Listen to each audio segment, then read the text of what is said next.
আমরা এই যে নির্বাচনী পরিবেশ তার প্রতি আমাদের সবচেয়ে বেশি গুরুত্ব। এই পরিবেশ নষ্ট করার আজকে একটা যে ঘটনা, এটাই নির্বাচনী পরিবেশটাই নষ্ট করলো। আমাদের লালবানিরহাটে সেই এখন পর্যন্ত এই ঘটনা ঘটেনি, এই আজকেই প্রথম এরকম একটা ঘটনা ঘটলো।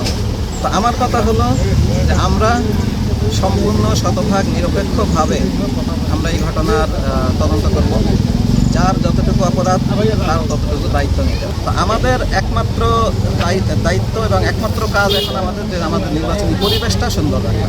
তো এই পরিবেশ যারা নষ্ট করবে আমরা তাদের বিরুদ্ধে ব্যবস্থা নেওয়ার জন্য আমরাই রয়েছি। শুধু আমাদের এলাকাবাসীর প্রতি একটু অনুরোধ থাকবে যে আপনারা একটু ধৈর্য সহনশীলতার পরিচয় দিবেন, আমাদের আসা পর্যন্ত একটু সময় দিবেন এবং যে কোনো বিষয়ে আমরা যাতে ব্যবস্থা নিতে পারি এই পর্যন্ত আপনারা আমাদের উপরে একটু আস্থা রাখবেন। আপনারা নিজেদের হাতে আইন কানুন কোনো কিছু তুলে নিয়ে ঘটনাটা আপনারা যাতে আপনাদের মাধ্যমে যাতে আবার বড় না হয়ে যায়, আমরা এই প্রত্যাশাটা করি। আর বাদ বাকি